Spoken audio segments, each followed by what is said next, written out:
Ontem, uma verdadeira batalha foi travada lá na Câmara dos Deputados. A oposição saiu confiando no acordo com Hugo Mota. Diga-se de passagem que Hugo Mota, mais uma vez, traiu a confiança da oposição. Não é a primeira vez. Então, por que a oposição fechou esse acordo com o Mota? Ou por que a oposição continua criando acordos com o Mota se ele não cumpre? Pois é. Depois do encerramento da obstrução de ontem, somente um assunto que seria colocado em votação segundo o acordo, agora o Mota só vai debater. Ora, será que isso está certo? Né? Assume compromissos na política e não cumpre? Agora, outro ponto chamou a atenção. Dá uma olhada. Os senadores assinaram. 41 senadores foram a favor do pedido de impeachment do ministro do Supremo Tribunal Federal. O quórum necessário para instaurar o pedido de impeachment. E a gente vai explicar para vocês qual é a estratégia da oposição para tentar fazer esse impeachment andar. O próprio Davi Alcolumbre se manifestou sobre pautar o impeachment. Vem cá, pelo que você conhece do Davi Alcolumbre, vai pautar ou não vai pautar? Agora, no campo internacional, também está interessante o jogo. Não só o Donald Trump, como uma série de figuras, inclusive a embaixada também brasileira, fizeram duras críticas ao ministro do Supremo Alexandre de Moraes. Agora, as críticas também começam a se voltar contra o Lula. O assessor direto do Donald Trump chamou o Lula de Biden dos trópicos. Tem uma estratégia por detrás de tudo isso e a gente vai falar sobre essa estratégia. Outro ponto interessante que precisamos debater é que foi oferecido um acordo ao Marcos Duval para que o Marcos Duval, senador da República, tivesse de volta, a possibilidade de ter seu salário, tirar a tornozeleira. Vem cá, para mim, o Marcos Duval, das duas, uma. Ou ele é doido ou ele é muito macho. Não, acho que ele é um doido muito macho. Porque foi para os Estados Unidos, mesmo sendo alvo do Alexandre de Moraes, voltou, eu não voltaria, e ainda fizeram uma proposta de acordo com o ministro Alexandre de Moraes e ele disse não, falou não na cara do ministro Alexandre de Moraes. Por outro lado, temos que falar das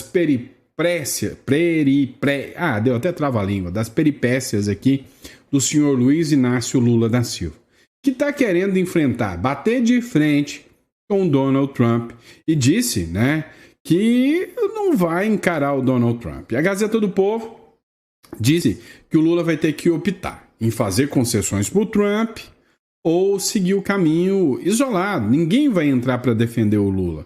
Pois é, mas o Lula disse que se dane a população brasileira, não vai se humilhar para o Trump não, e vai chamar nada mais, nada menos do que os inimigos do Donald Trump, a turma do BRICS. Até o Jornal Nacional desceu a lenha no Lula ontem, para você ver o tamanho do buraco que nós estamos enfiados.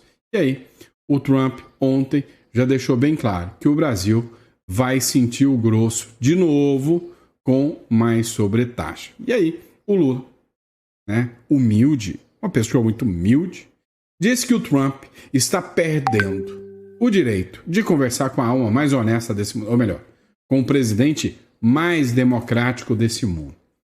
Só vai sair besteira disso, pode ter certeza. Mas vamos falar sobre tudo isso que está acontecendo. Seja muito bem-vindo ao nosso editorial. É um prazer estar aqui com vocês. Se você não é inscrito no canal ainda, cogita se inscrever no canal. É sempre uma honra, um prazer e um orgulho poder estar aqui com você, produzindo conteúdo, entendendo realmente o que acontece na política brasileira. Combinado? Então vamos para cima e vamos de informação. Vem comigo. É o seguinte, se você não assistiu o nosso editorial do almoço, eu recomendo que você assista. O que aconteceu foi o seguinte, ontem quase teve quebra-pau, quase teve quebra-quebra dentro da Câmara dos Deputados, ontem o bicho pegou. A oposição me deu até orgulho ontem. Assumiram o plenário, sentaram lá e falaram, não vai ter nada enquanto você não pautar a anistia e pautar o fim do foro privilegiado. Vamos entender uma coisa. Pautar a anistia é o mínimo que um presidente da casa poderia fazer. Afinal, é pautar, não é dar anistia. Pautou. Se a maioria dos congressistas da Câmara e do Senado aprovar, está aprovado. É a vontade do povo através de seus representantes eleitos. Mas quem disse que essa turma gosta de democracia? Conversa. Olha só. O Hugo Mota fechou um acordo, assim como tinha fechado lá atrás com a oposição, prometendo anistia, e a oposição votou nele, ele virou presidente da Câmara. Pois é, depois de ter fechado mais um acordo, o Hugo Mota disse que não é bem assim. Ele não vai pautar anistia. Conexão política.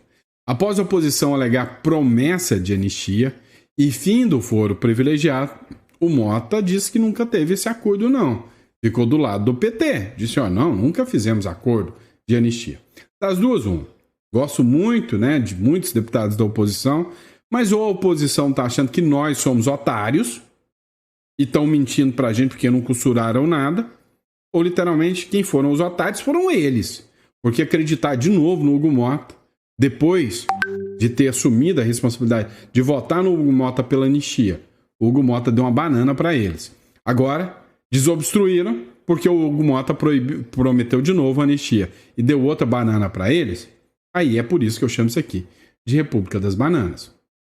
O presidente da Câmara dos Deputados, o Hugo Mota, negou a interlocutores e aliados ter firmado qualquer acordo com a oposição para pautar o projeto de lei que anistia os envolvidos no 8 de janeiro. A declaração, segundo informações do portal Metrópolis, foi feita após o embate que fez os parlamentares de partidos alinhados ao ex-presidente Bolsonaro ocuparem a mesa diretora do plenário. Ontem, o Hugo Mota mostrou total desrespeito à oposição. E um país que não respeita a oposição, entre nós, democrática, que não é. Ontem, os deputados de oposição, ou seja, os aliados do Bolsonaro, pararam tudo e falaram, a gente vai cruzar o braço, vamos assumir a mesa, ninguém vota, ninguém deixa nada andar aqui. Estamos em protesto. O Hugo Mota, no melhor estilo Brasil, mandou a Polícia Legislativa ir lá, ameaçou suspender a maioria dos deputados. E os deputados recuaram e disseram que foi feito um acordo. Dá para perceber que não teve acordo, foi nada. Eles só recuaram mesmo.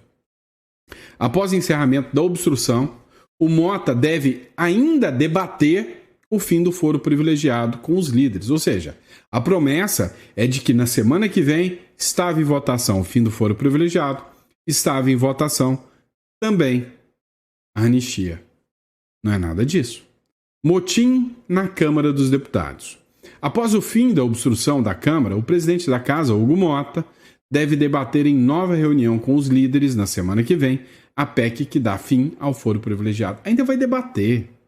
Você acredita que isso aqui vai acabar em pizza? Com certeza. Então, não vai ter resultado nenhum. Agora, se tem um assunto que gerou polêmica, foi o tal do impeachment do ministro do Supremo, Alexandre de Moraes. Matéria do Poder 360 aqui para vocês. Chegam a 41 senadores a favor do impeachment de Alexandre de Moraes. Resumindo, a maioria dos senadores querem fora Alexandre de Moraes. 41 é a maioria. Leia a lista completa, apesar de grupo ser maioria no Senado, o Davi Alcolumbre diz que não vai pautar. E aí tem aqui, todos que assinaram, Alan Rick, Alessandro Vieira, ou seja, tem muitos aqui que assinaram sobre o impeachment do Alexandre de Moraes. A oposição ao governo do presidente Luiz Inácio Lula da Silva diz na manhã de quinta-feira que alcançou as 41 assinaturas de senadores para apresentar um pedido de impeachment do ministro do STF, Alexandre de Moraes. Segundo o senador Rogério Marinho, a última assinatura necessária foi do Laércio Oliveira, que é do PP de Sergipe. No site votosenador.com e segundo a apuração do Poder 360, o número necessário foi atingido. Posso tomar mais porrada de vocês? Posso tomar umas pancadas agora com o que eu vou falar? Cara, sabe o que é complicado da direita? O que é complicado da oposição? É que assim, precisa mostrar trabalho, precisa fazer isso e precisa pôr pressão. Então, para poder pôr pressão nos deputados, o que acontece? Eles vão lá, e senadores também, eles vão lá, anunciam quem já assinou para pressionar quem ainda não assinou. O problema é que, ao mostrar quem já assinou, entrega a lista de bandeja para o STF e fala: olha, você vai assinar contra mim? Sabe aquele processo lá de trás? Você lembra daquilo? Pois é, vamos conversar? Ou seja, entrega o ouro para o bandido também. Literalmente, o Brasil não é para amadores, porque se correr o bicho pega, se ficar o bicho come. Agora, o pior de tudo é que maioria para quê? Voto para quê? Povo para quê? Democracia para quê? Isso já não tem serventia nenhuma aqui na República das Bananas, mas não. Porque a maioria dos senadores quer o impeachment agora. E aí, um único que assumiu o compromisso com o povo e com os senadores diz que não. Afinal, para que democracia? Só elege os reis eleitos aí, deixa eles dominarem tudo. O Alcolumbre diz que não vai pautar o impeachment do Alexandre de Moraes.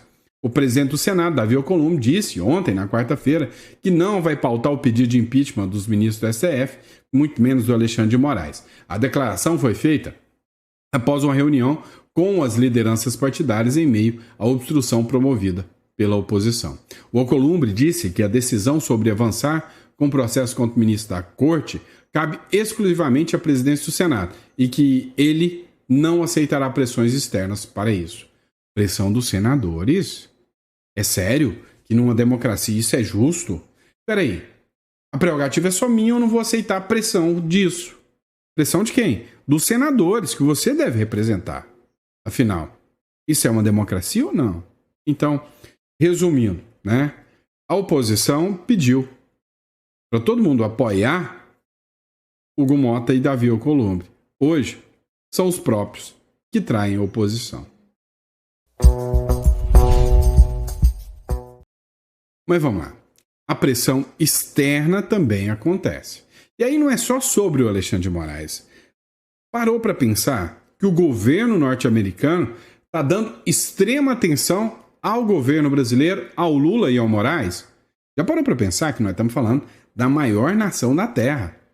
E aí, essa maior economia da Terra está perdendo tempo e mais tempo para ficar mandando recados aqui para o Brasil. Será que está só nos recados? Acho que não. Dá uma olhada nessa publicação do Paulo Figueiredo. O assessor de Donald Trump chama o Lula de Biden dos trópicos, fecha aspas, e ataca a capacidade mental do presidente brasileiro. Pois é, o assessor do Trump, chamou o Lula de Biden dos trópicos e disse que o cérebro do Lula é uma banana amassada. O Jason Miller, que é o assessor sênior do Trump, atacou a capacidade mental de Lula após o presidente brasileiro dizer que não se humilhará em negociações tarifárias com os Estados Unidos. Abre aspas. Lula é o Biden dos trópicos, seu cérebro é uma banana amassada nesse ponto, publicou Miller no X, respondendo à reportagem exclusiva da própria Reuters. Então a Reuters fez a publicação e aí o Jason Miller foi lá e desceu suas críticas ali sobre o Lula, falando que o Lula é um cérebro de banana amassada. Parou por aí não. Vamos entender o que está acontecendo nessa batalha entre Lula, Donald Trump e o porquê o Jason Miller falou isso. Olha só essa matéria da Gazeta do Povo. O Brasil está ficando isolado. Ninguém, nenhum país até agora saiu em defesa ávida do Brasil dizendo: salvem o Brasil contra o malvadão Estados Unidos. Quem não gosta dos Estados Unidos se calou.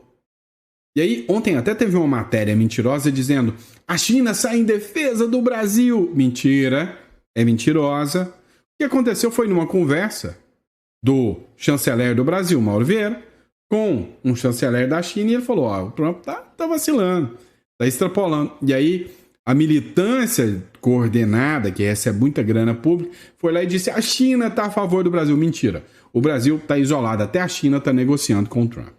Matéria da Gazeta do Povo aqui. Lula terá que optar entre fazer concessões a Trump ou seguir um caminho de isolamento. Literalmente, o Brasil está isolado. Isolado. Ninguém está a fim de defender o Brasil. Não vai aparecer Chapolin Colorado. O governo tem que fazer aquilo que ele tem que fazer.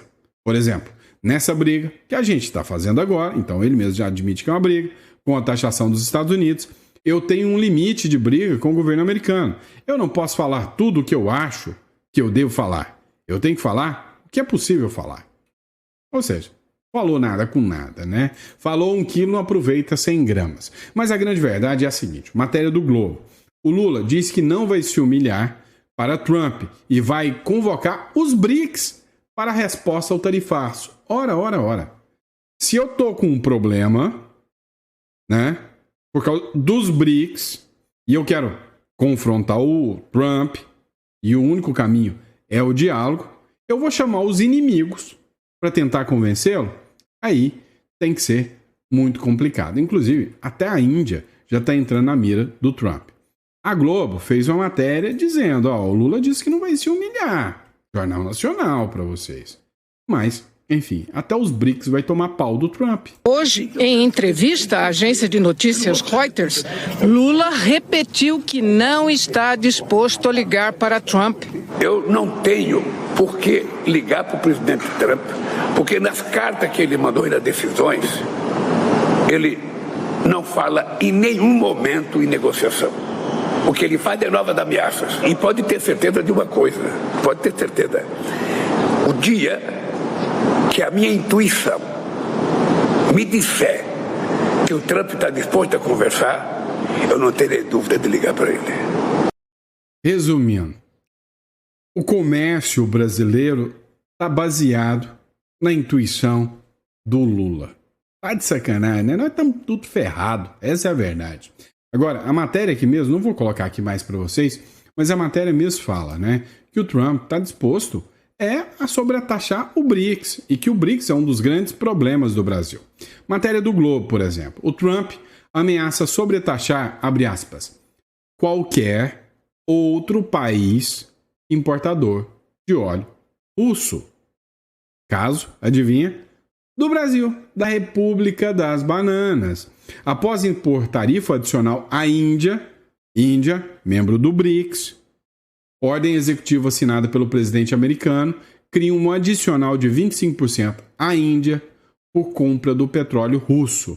Mas o governo promete punir outros países pelo mesmo motivo. Então tá, nós já tomamos 50%. 50%. Podemos tomar mais 50% para variar. E aí, para que não paire dúvidas sobre o que o Jason Miller, sobre a sanidade da cabeça do Lula, né, que chamou ele do Biden dos trópicos, e sobre, né, a banana amassada, o Trump está perdendo a chance de conversar com o presidente mais democrático da América do Sul. É o do mundo, Lula. Que isso? É a alma mais honesta do mundo, o presidente mais democrático do mundo. É óbvio, né? Mas Biden do mundo. É bem assim. A entrevista que aconteceu ontem à noite, na quarta-feira, o Lula se dirigiu ao presidente americano Donald Trump e disse que ele está jogando afora a chance de conversar com ele, que é o homem mais democrático do mundo. Basta o Lula entender e conhecer. O Lula pediu para o Trump ler sobre a biografia dele, para ele entender que o Lula é o homem mais honesto, a alma mais honesta.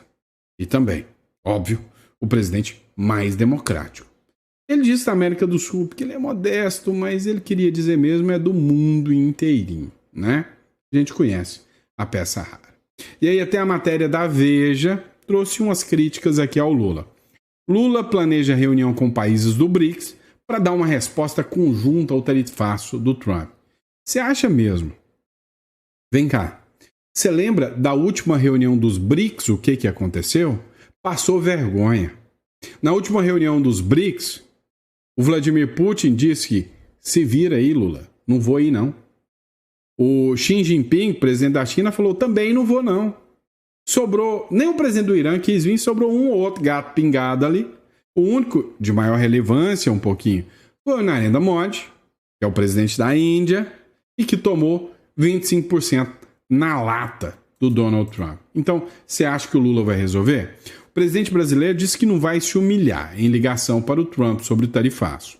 Já o Trump aumenta para 50% a tarifa para a Índia por compra de petróleo russo e prometeu aumentar mais 25% para outros países, como por exemplo o Brasil. O Brasil está morrendo de medo de sanções, né, sobre países que importam fertilizantes da Rússia. Cerca de 31% dos insumos do Brasil vem da Rússia. Então, deu para você entender o seguinte: nós estamos no mato sem cachorro.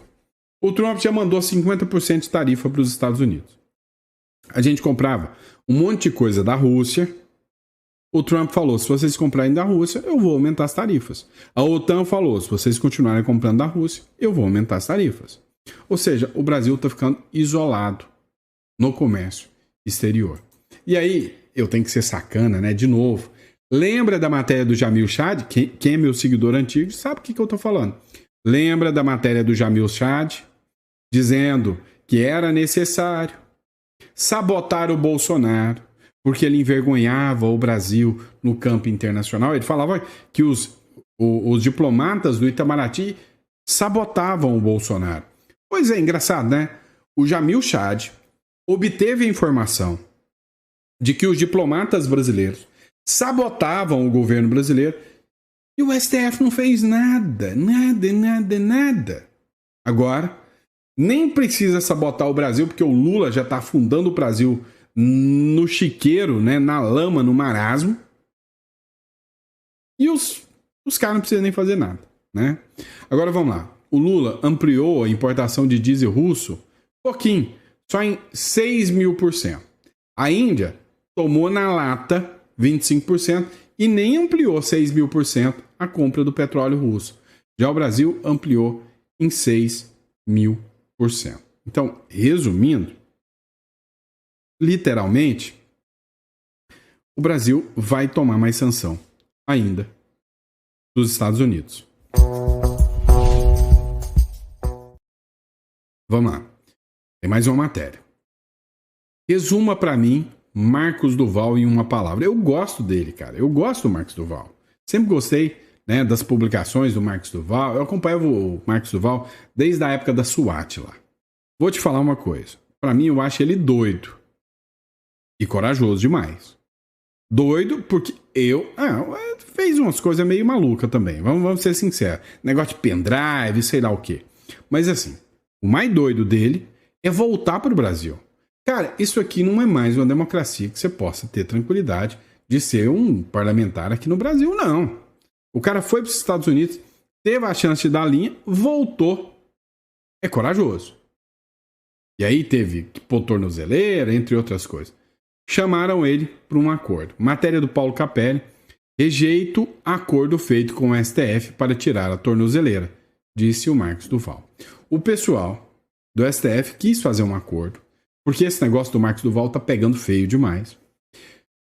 Essas sanções do Alexandre de Moraes contra o Marcos Duval não só violam os direitos democráticos de um senador eleito, afinal ele foi eleito, ele tem o direito de exercer a sua função, e por causa de uma briga, uma rixa com o ministro do STF, ele foi retirado do seu direito de exercer o seu mandato. Ninguém trabalha de graça, nem relógio.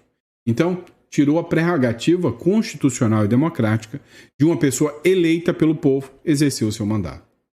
Que coisa mais antidemocrática do que isso? Agora, e violação de direitos humanos? Todo mundo aqui sabe que tem um mínimo, né? Do soldo, do salário, da comida que você pode ter. Não é? É o mínimo. Então, vamos entender um pouquinho, tá? O cara zerou todo o salário. Marcos Duval vai viver de quê? Tirou todas as contas dele. O cara vai viver de quê? Peraí. Se eu estou trabalhando no Senado, e aí lá no Senado, eu não tenho mais salário nenhum. Eu vou morrer de fome. Eu não tenho mais verba de gabinete. Eu vou morrer de fome.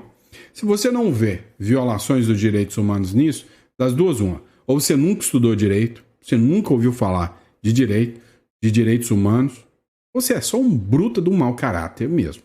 Não tem outro caminho. É simples assim. Mas vamos lá. O que foi o acordo? O Marcos Duval disse o seguinte: abre aspas, tá? Querem que eu aceite um acordo para deixar o mandato e no meu lugar assumir a minha suplente, que é de esquerda. Isso não vai acontecer. Nem eu e nem a oposição aceitamos esse acordo. Rejeito. O que queremos é que tirem as medidas cautelares impostas contra mim para não haver confronto institucional no Senado. Foi o que disse o Marcos Duval. Segundo o Marcos Duval, houve uma reunião entre o Davi Alcolumbre e o ministro Alexandre de Moraes, Edson Fachin e Luiz Roberto Barroso para encerrar a crise que se instalou com a implantação da tornozeleira do Marcos Duval. E aí o Marcos Duval disse que não aceita nenhum acordo com o ministro do Supremo, Alexandre de Moraes. E aí, você faria o mesmo ou você recuaria e aceitaria o acordo? Coloca no comentário pra gente. Pessoal, vamos lá, vamos entender isso aqui também. Ó. Lula. O STF não está dando a mínima para o que fala o Donald Trump. O presidente Lula afirmou que o Bolsonaro está sendo julgado com base nos autos e nas falas das pessoas que trabalharam com ele. Então, só com as falas, tá? O Lula está entregando aqui que o processo é fraudulento, porque é só com as falas, né? O presidente Lula disse nessa quarta-feira que os ataques do presidente dos Estados Unidos, Donald Trump, não afetam a atuação do Supremo Tribunal Federal. Abre aspas. A Suprema Corte, nossa, não está dando a mínima para o que fala o Trump e nem pode dar. Como a Suprema Corte americana não vai dar a mínima se eu estiver fazendo uma crítica a eles, declarou em entrevista a Reuters. Eu tenho concordado um ponto. A Suprema Corte está pouco se lixando para o Lula. O Lula não é um nada se comparado à força do Donald Trump no quesito impacto internacional. Vocês precisam entender que esse tipo de sanção é para quem pode, não para quem quer. Se você acha mesmo, né, vendo a patifaria que o Lula fez em relação a Cristina Kirchner, bandida corrupta lá da Argentina. O Lula foi para lá violar o judiciário da Argentina. O Lula fez cartinha a favor da bandida corrupta. Vamos falar do Peru também? Olha só, imagina lá, o Bolsonaro tem prisão domiciliar. O Trump manda uma equipe aqui dentro, resgata o Bolsonaro e leva de volta. Seria a gritaria: Estados Unidos violou a soberania do Brasil, meu Deus! Seria um bando de peito-pombo com a gritaria. Tô errado? Não. Agora o Trump foi lá, pegou uma corrupta, condenada, colocou dentro de um avião da FAB e trouxe de volta. Vem cá, você acha mesmo que se o Lula tivesse o poder do Trump, ele não ia mandar sanções à Argentina? Não ia mandar sanções ao Peru? Ele não ia fazer várias pressões em cima do judiciário desse país? Não faz, porque não pode. Então, resumindo, se o Trump está fazendo, é porque ele pode. E aí, para mandar uma aqui para vocês, para encerrar, olha, vamos falar sobre democracia, né? Sobre o Davi Alcolumbre. Nem com 81 assinaturas, pauta o impeachment de ministro do STF. Diz Alcolumbre, a livre deles partidários. Vem cá, isso aí tem potencial para ser um líder? Se nem todos os liderados pensarem diferente, ele não muda de assunto para defender um que vai contra os liderados. Olha o que aconteceu com o Marcos Duval. E aí, só para encerrar, apareceu um vídeo hoje, né, de um perfil que chama 196 Sonhos, tá? Sobre a Lituânia. Eu queria que você assistisse este vídeo aqui, tá? Dá uma olhada. Do you want Lithuania go back to communism? Of course no. É por isso que o comunismo é oficialmente Ele só perguntou, você quer que a Lituânia volte para o comunismo? Ela disse, claro que não. proibido nesse país. O artigo 4 da República da Lituânia sobre reuniões públicas proíbe o comunismo e qualquer símbolo comunista. Foice, martelo, estrela vermelha de 5 pontas, imagem de Lenin, de Stalin ou qualquer outra coisa que lembre o regime soviético. Até porque a Lituânia foi invadida pela União Soviética de 1940 até 1990. Essa cidade aqui já foi controlada por um regime onde ter opinião era crime. Naquela época, as opiniões não eram através de rede social, porque não tinha. Mas quem discordava do governo ou fazia qualquer piadinha ia preso. Vários lituanos foram presos, deportados para a Sibéria para morar em labirintos chamados gulags, e a liberdade de expressão foi tomada dos lituanos. É por isso que hoje eles dão tanto valor a algo que aconteceu há décadas atrás. Tudo começou com a desculpa de proteger a sociedade, regular o discurso, evitar o ódio, combater a desinformação. Mas quem decidia o que era verdade ou não era quem estava no poder. Quando só uma opinião é permitida, todas as outras viram crime. Os lituanos aprenderam com a história. Hoje o país vive em paz. Você pode vir aqui e falar o que você quiser. Sim, existe liberdade de expressão. É por isso que é um dos países mais livres da Europa e você ainda encontra muita cultura e muitas tradições lituanas. Eles se recusam, inclusive, a falar a língua russa. Do you want Lithuania? Pois é, deu para entender? Olha, a minha opinião, perfeito, é isso mesmo. Para mim, nazismo, fascismo, comunismo, tudo deve ser proibido. Tudo são faces da mesma moeda do autoritarismo, tá? Então, perfeito, 100%. O que dói é a gente ver um vídeo como esse, tá? Um vídeo que desenha o quanto o comunismo é um câncer para qualquer sociedade onde ele se instala. E aí, você vê um monte de petistazinho aí, imbecil, querendo, vamos implantar o comunismo. É isso, né? Infelizmente, imagina o que um lituano diz quando ouve isso, né? Obrigado, pessoal. Obrigado pela confiança, pela credibilidade. É sempre um prazer e uma honra estar aqui com vocês. Para encerrar, olha só. Tenho que fazer o meu jabá, né? Vocês sabem que eu atuo com holdings e offshore. Sempre falei isso para vocês, mas nunca deixei o link do escritório. Então, agora eu estou deixando o link do escritório. E muita gente nem sabe o que é uma holding, uma offshore. Não sabe o que é uma estruturação societária, né? Deixa eu explicar para vocês. Vários benefícios advêm da holding. Vou te dar um exemplo. Você já passou por um inventário? O inventário ele tem vários fatores negativos. Um dos fatores negativos do inventário é que você tem um custo muito alto. Então, por exemplo, vamos dizer que você tem um patrimônio aí de 10 milhões. Se você falecer hoje, amanhã, os seus filhos têm que ter no mínimo 800 mil reais em dinheiro para poder fazer o inventário. Se não tem, ele vai ter que vender algum patrimônio. E o patrimônio fica tudo travado. Então, ele já vai perder muito dinheiro. Resumindo, se você faz uma holding, não é assim que funciona. Primeiro que o patrimônio não trava. CNPJ não morre.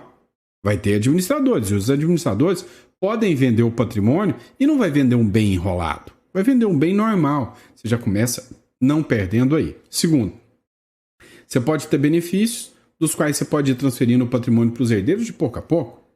E detalhe, você se mantém como administrador de tudo. Então, uma holding, ela te traz vários benefícios para você fugir, né, das peripécias do inventário. Outro detalhe. Briga, a brigaiada, a treta. Quem nunca teve aquele irmão ou aquele primo que nunca mais falou porque ele quis ficar com aquele bem ou outro? Quando você constitui uma holding, a holding é uma empresa onde você joga o patrimônio lá para dentro. Você faz o protocolo de família e o regimento interno dessa empresa.